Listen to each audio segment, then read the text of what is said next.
Greetings, rise and shine, brethren.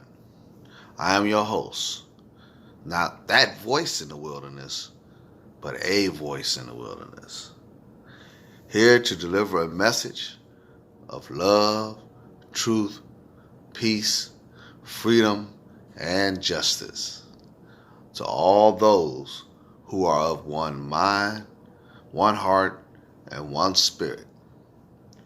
Today's topic deals with the rule of law. What is this rule of law?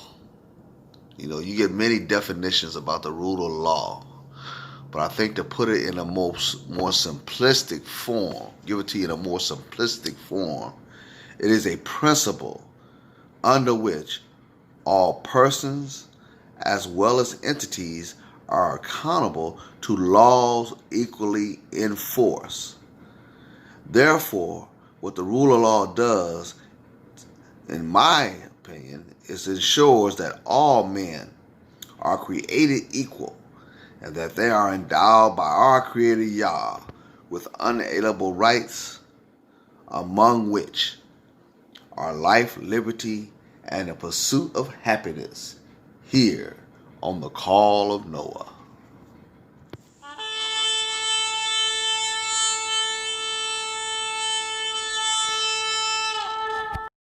Now, without further ado, Dr. Hindu I.L. Henderson with his beloved host, Shelley Bowling.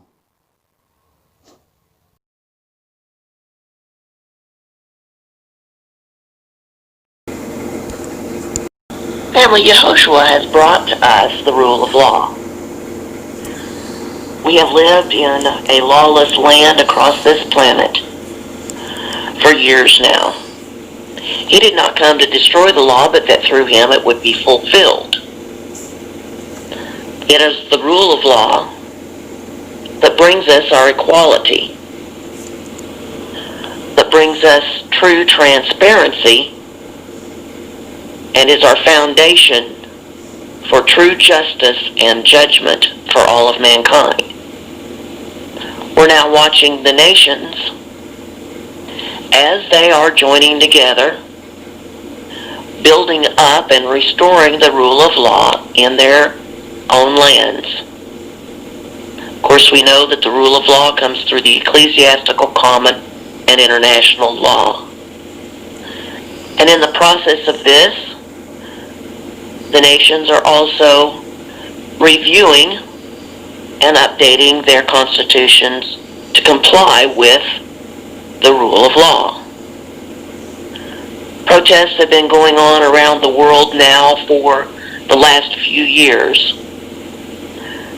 as our brothers and sisters around the world understand that human rights abuses have been running rampant, that the rule of law has been established, and now they are demanding of their leaders to make sure that their constitutions are up to date and functioning for their benefit. Of course, the World Constitution and the Global Treaty and the Covenant Treaty of Amexem have all been given from the Universal World Court as well, and that is understood. Our brothers and sisters in Chile have been protesting in the last few months, and recently they just had basically a consultation with the people of Chile regarding a new constitution. Apparently over 90% of the people in that survey are requesting a new constitution under a constitutional assembly that would be elected by the people for that purpose.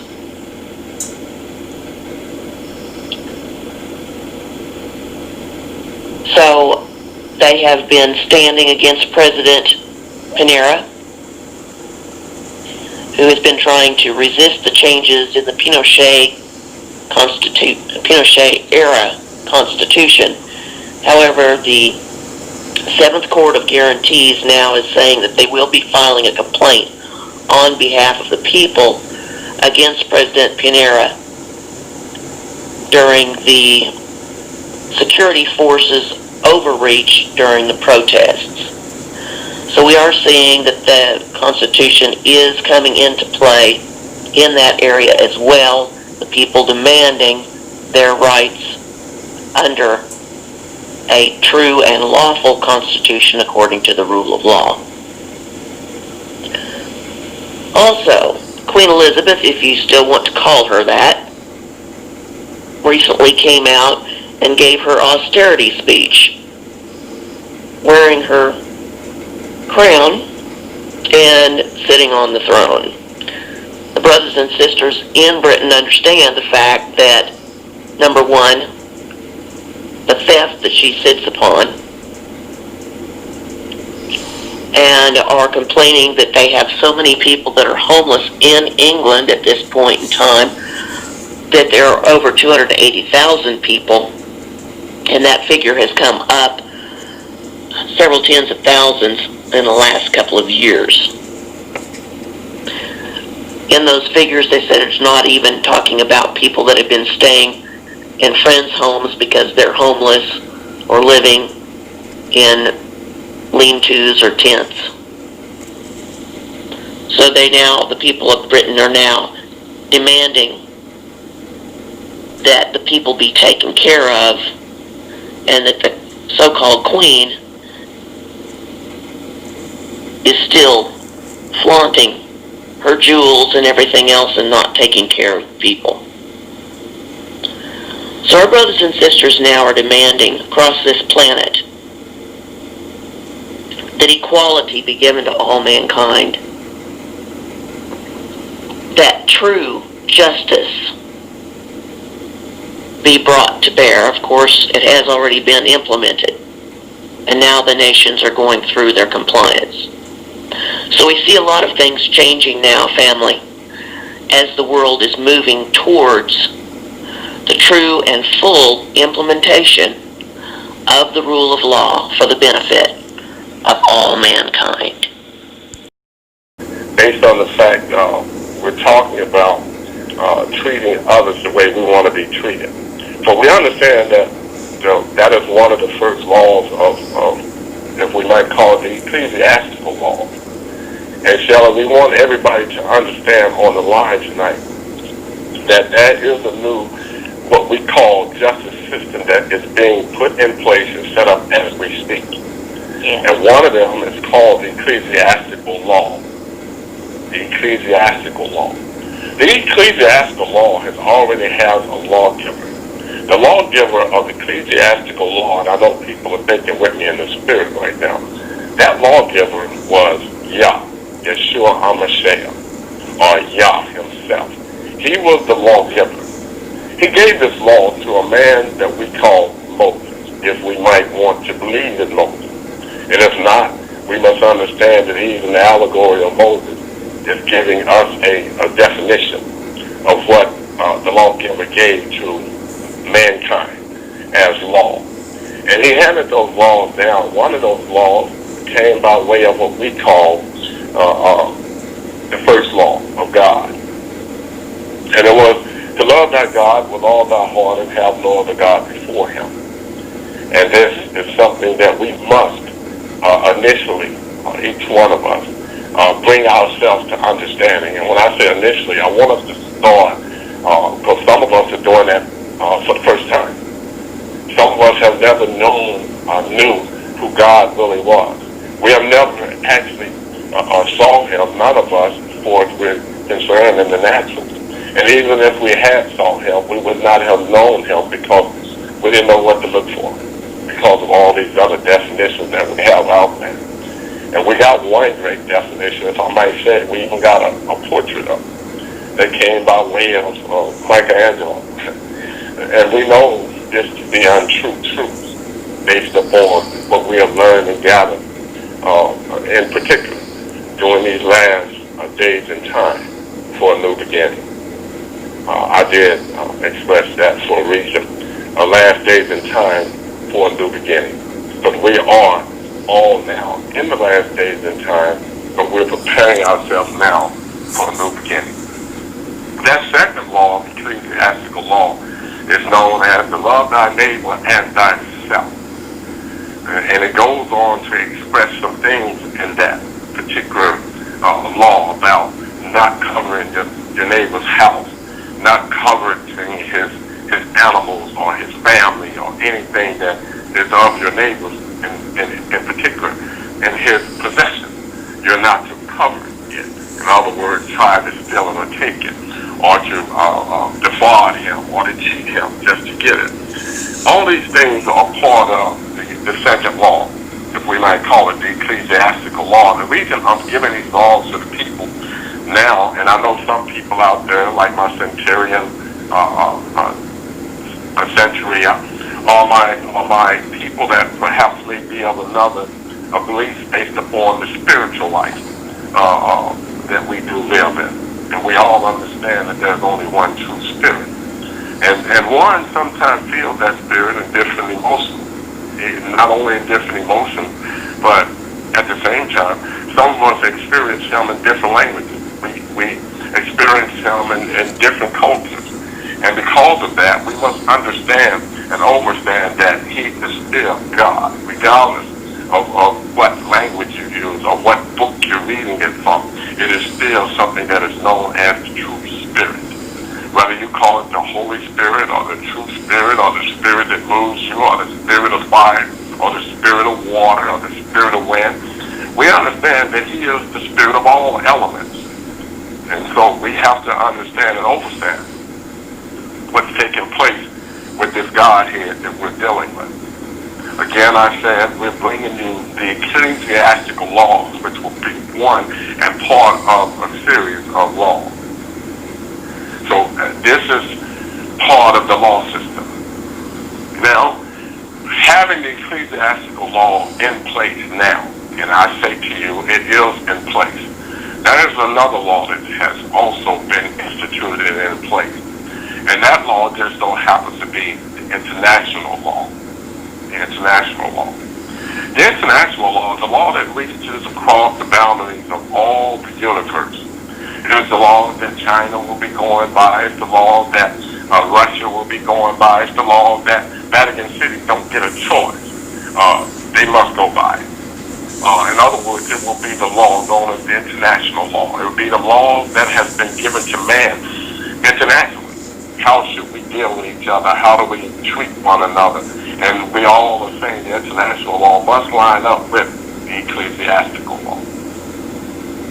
Now, there's another law that we have also instituted, and we understand that this comes from by way of community in which we live in. We're experiencing some difficulties in the community now, and I'll get to that in short.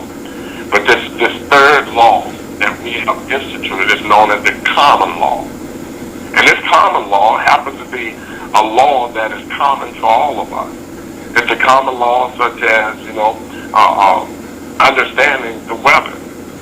That's one common law that we all cannot change. We know that at some point in time, as sure as the sun shines, it's going to rain. We understand that as it rains, that not only will the rain subside and it'll go away, but it'll become dry again. And then we realize that the sun will come out. And then we hear the ecclesiastical law telling us about this common law, saying that as surely as the sun goes up, it must come down. So all these things we're putting into place, these three laws in particular. Those three laws being, again, I repeat, the ecclesiastical law, the international law, and the common law. And these three laws will be put together in a manner that we say that they are binded or bound together. We are binding them and bounding them together in what we call a three-chord bound or band. Three-chord. And this three-chord, we understand if we have read any holy scripture or any of the what we call spiritual systems, it tells us that this three-chord band or this band that we put together will become something that is known as unbreakable. It's unmovable, unchangeable. And surely we must understand that me saying that it cannot be broken, that means that man will not break it. In other words, we will follow this law, these laws, to the fullness of its calling, which we do know and believe that all of us now, all of the nations, we're sitting down and we're talking amongst ourselves, knowing that this spirit that we're dealing with, this spirit has brought us an understanding of truth. And that's what we all now are getting to. We all want to not just know the truth, but we also want to live the truth. So these three laws that have now been put together and bound together as a three-chord band are bound. Tell you something. For those of you that would be known as pushers, for those that would be known as bootleggers, for those of you that will be known as people who sell things, and when you sell them away or off from the public eye or from the economy. You realize that off in those areas, that for street value, those things that are of value become more value on the streets than they do from out of the store or from the location or from the pharmacy in which they were originally designed to be at. Y'all gonna listen to me just for a few more minutes if you could, because right now I'm about to carry you into the world court, because we're always in session. We're permanently in session. And for those judges out there that's claiming to be the world court, pay attention so you can understand the true law. Now you realize that the voice is beginning ready to change on you, because you are a liar. Yes, you're a liar. Neither understand the laws of the world. You have not yet been able to understand that what goes up must come down. You have not yet been able to understand that on the north side, nothing grows, because there is no light that shines over there that would give it a brightness. So pay attention, and you will really, really, really get to know how to incorporate or institute or do what you call execute the laws. So pay attention for a moment.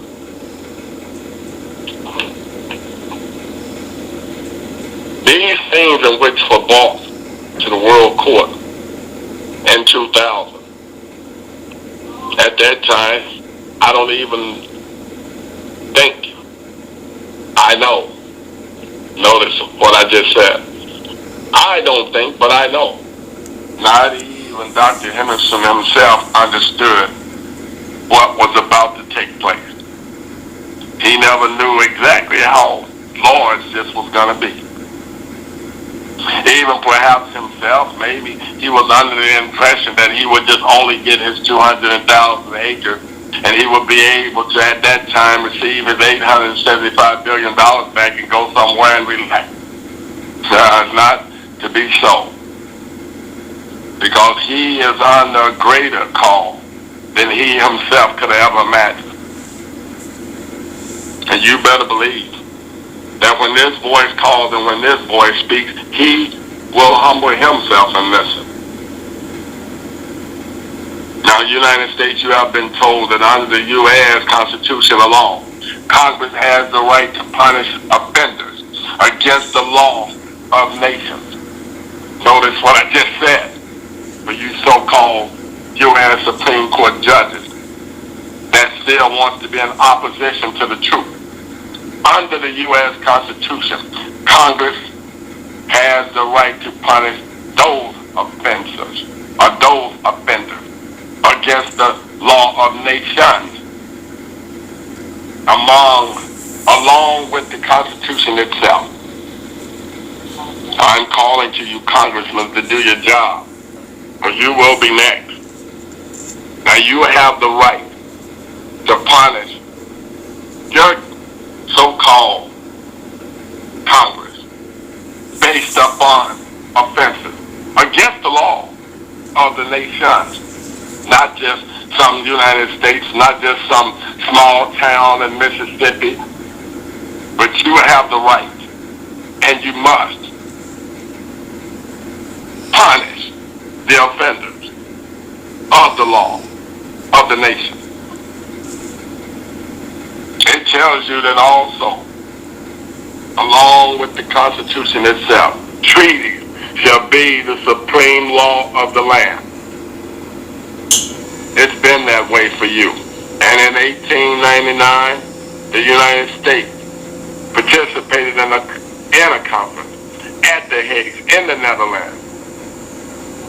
And based upon that, they understood that there were permanent, arbitrary tribunals that were set up. They even took that model on in a proposal in New York City, talking about a New York State Bar Association. It resulted in which a permanent court of arbitration gave the U.S. Senate the right to veto U.S. participation in any individual arbitration. Took the U.S. Senate 25 minutes to ratify it. And they know from that moment in time, they were still part of the United Nations. They know that they were part of a nation. So it just didn't happen only in 1930s and the 1940s and the 1950s. It's been happening since the beginning of time.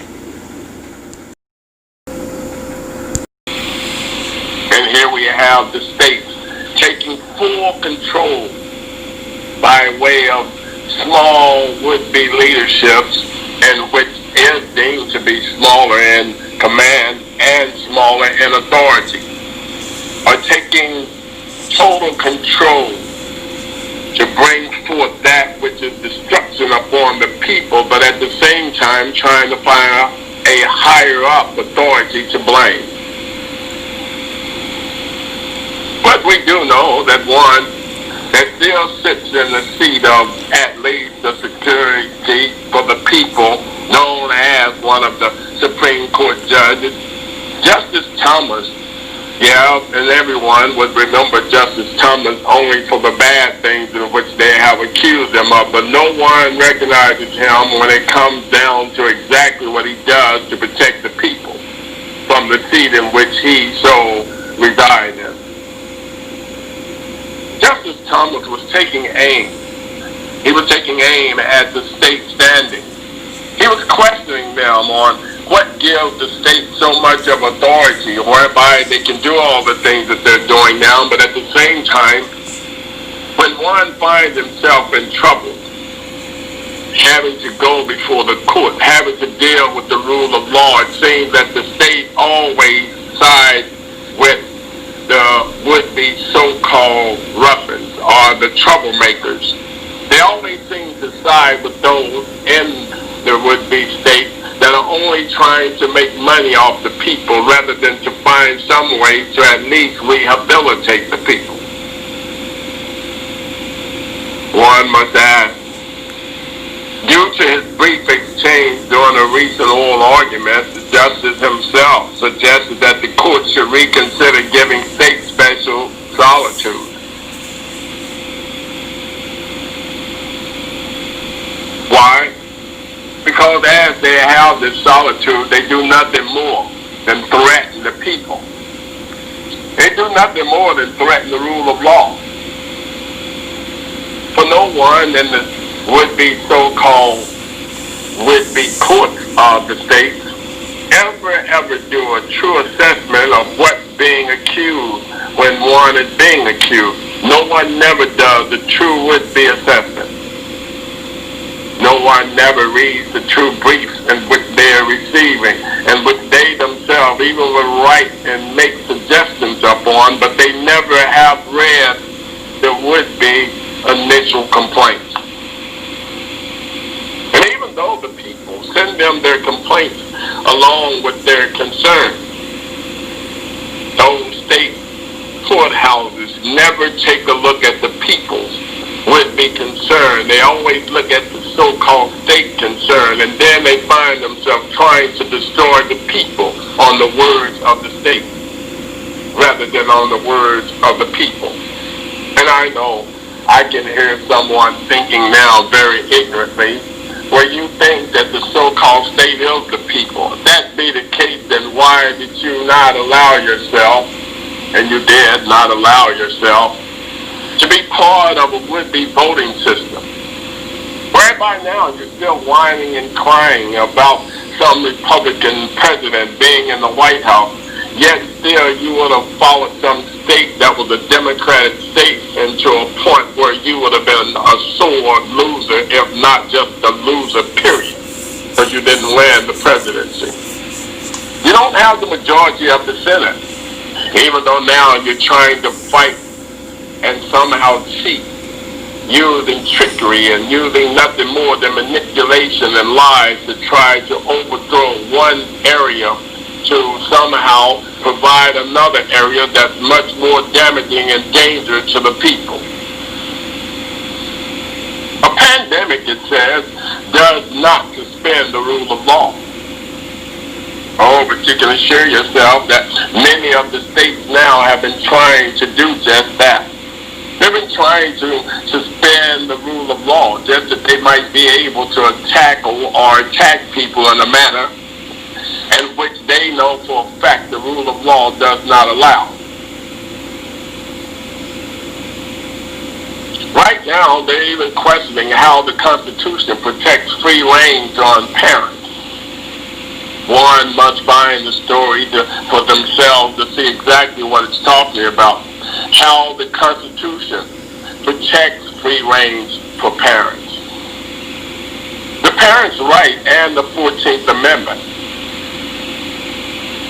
It tells them that long-standing Supreme Courts themselves have strongly always suggested that free range for parents are entitled to protect against the kind of state interference with their own would-be child-raising decisions. But yet still, the state still interferes. It finds a way to interfere all the time. It finds a way to come up with false accusations and claims that it might be able to peer inside your house, or it might be able to even come and knock your door down. But this pandemic does not suspend the rule of law. However, with everyone else on what is known as quarantine, with everyone else being under something that is known as a rule of law, in which they have given us in the last past would be 4 to 5 months, and where it was nothing more than social distancing. And at the same time, the social distancing has done nothing for the courts. The courts seem to still want people to come and breathe upon them wearing masks, while they do nothing more than suggest to themselves that they have to somehow hold somebody accountable for those things in which false claims have been made. The courts in the states have not yet closed down. They're still issuing those would-be warrants. They're still issuing those things that they deem to be nothing more than tickets in which they want one to show up to pay. This is not the rule of law in which we so know to be part of the laws of the land. But this is a man-made law, implemented by man, created by man, because he has been nothing more than a participant in what I said, as I read it straight from the word. Nevertheless, I have a few things against you, because you allowed the woman Jezebel, who calls herself a prophetess, to teach and seduce my servants, to commit sexual immorality, and to eat things sacrificed to idols. Yes, these things have put man in a position where now the deeds in which he now so finds himself committing are nothing more than crimes upon humanity, crimes upon mankind. For he has deemed himself to be greater than God. And as now for the government testing and has set to test the rule of law, it's right for its citizens to push back, it says. It would be more fitting for the people and its citizens to push back on this as the government tests the rule of law. Yes. The government is testing the rule of law to see how much and how fast and how great can it bend it. Bend it to a point where they don't break it, but they just kind of interfere in everyone's lives. Civil liberty now is unheard of.